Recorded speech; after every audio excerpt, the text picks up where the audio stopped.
Brakathiya Hawul, Brakathiya Shai, Brakathiya Hawul, Brakathiya Shai, Brakathiya Hawul, Brakathiya Hawul, Bahashim Yahushai, Bahashim Racha Kodash, the blessings of the apostles and the elders of Great Millstone True Well. I want to say salutations to the hopeful elect out there, you Akim to Zadakim that do this thing in the utmost truth and sincerity. On the pre-Shimon, this week's topic is going to be entitled All Types of Wars. All types of wars are popping off. Recently in the news, Israel killed one of the Hamas leaders, Ismail Haniyeh, I believe. And they're saying they're not done. I mean, look, they also want Yahya Asawar, or pronounced Yo-Yo Asawar. They wanted him for months.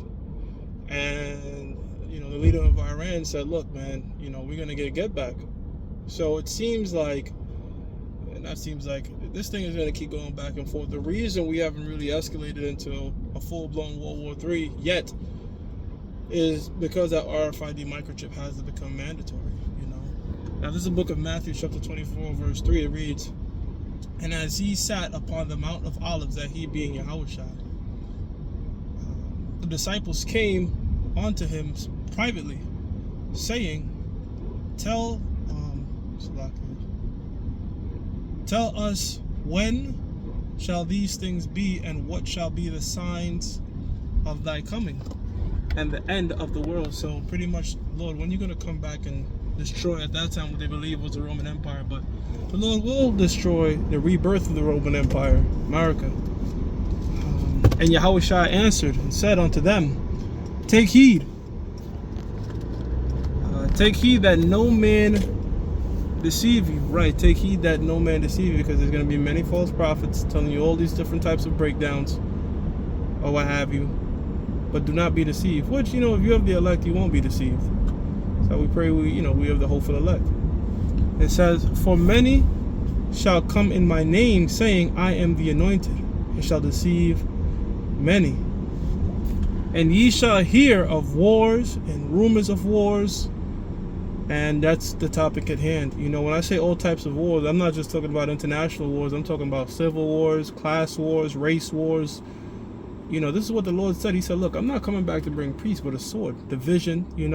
They have set the parents against the children against the parents, husband against wife.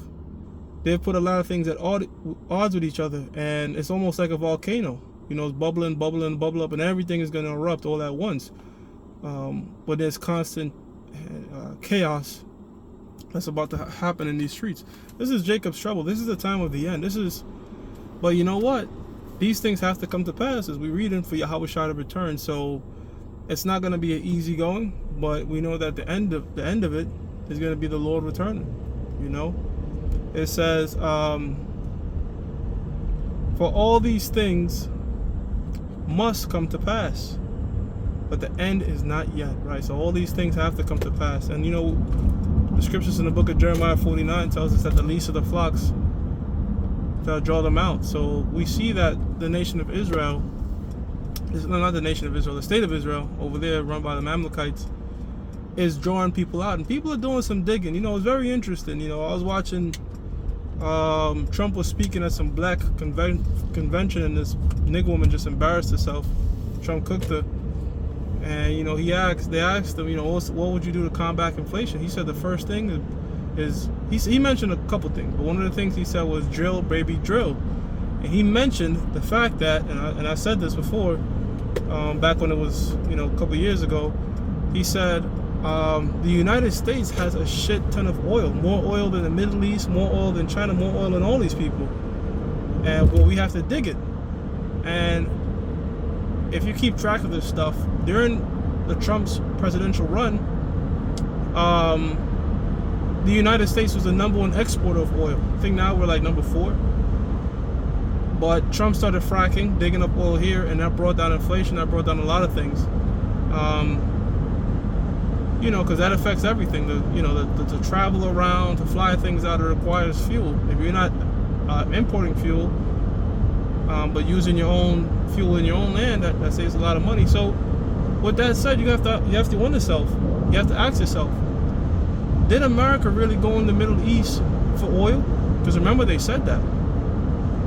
But if America is abundant in oil, then why did they go over there? Then you get into digging and you see, okay, well, they got there at the behest of Israel, the state of Israel.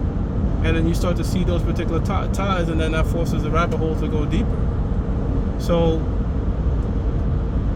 those, states, those countries that were invaded and made to look like they were happy when Saddam Hussein was taken down. When Saddam Hussein in the 80s had the keys to Detroit, all in the different countries, Iraq, Libya, you have to look up something called PNAC, Project for a New American Century, where it was orchestrated. They wanted another Pearl Harbor type event, all right, as a guise to get over there, all right, to cause disruption in the East. So there's never going to be peace over there because the Lord's people ain't there. Ecclesiastes 3:1 reads, to everything there's a season and a time to every purpose under the sun, right? So everything has its time.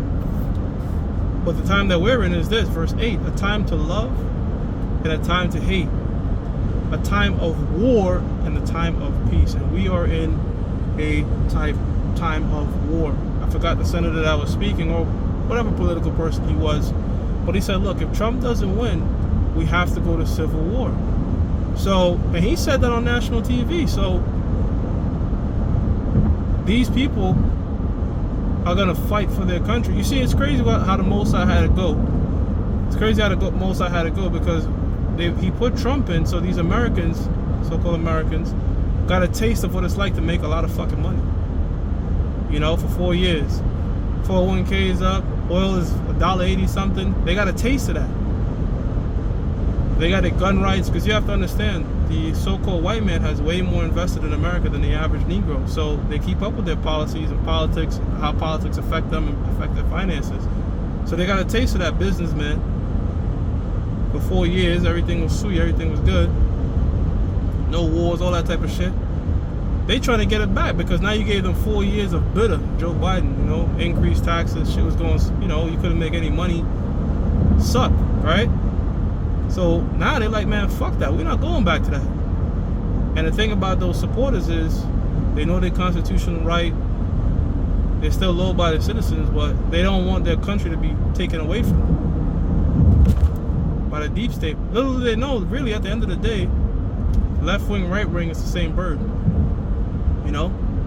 Trump is still a Zionist. So they control, but they do fight. And some people know that. Some of these Edomites do know that, but they're like, look, I'd rather this of the lesser evil, if you will. And they're gonna fight. I'm pretty sure if he gets in there, they're gonna put a Black Swan type event on. If he doesn't, that could lead to a lot, man. So this is just the work of the Lord, man, and these types of things keeps us excited. Remember, the Exodus 15:3 says the Lord Yahweh B'Shem Yahushai is a man of war. Now going back to the civil unrest, all right, and the class wars that's going to happen. This is the book of Proverbs 29:2. It says, when the righteous are in authority, the people mourn. So that's what people are mourning for the past 4 years. Taxes are going up, grocery inflation, you're not making no money, job situation, borders out of control, people quitting their jobs left and right, shit's going south, right? So a different reason is they're complaining. It says, but when the righteous, which again, I want to make this clear, none of these damn presidents are righteous. When the righteous bear rule, it says, when the righteous are in authority, the people rejoice. But when the wicked bear rule, the people mourn. So Salaki, I broke it down a little bit backwards. I broke down the morning part first. But when the righteous are in authority, people will rejoice. Now, at some point or another, people are going to be complaining, no matter who's running this shit. But when the Israelites, the Lord's chosen people, the Negroes, Latinos, and Native Americans take back rule, when Yahushua takes rule, we'll be joint heirs, nobody shall be in mourning. Everything is going to be done justly, okay? All right? Scriptures tell you, even after 1,000 years, if nations are gonna live again, all right, they're gonna love worshiping the Lord, and us. You see, because we're gonna deal so justly. Now, let me go real quick to these class wars.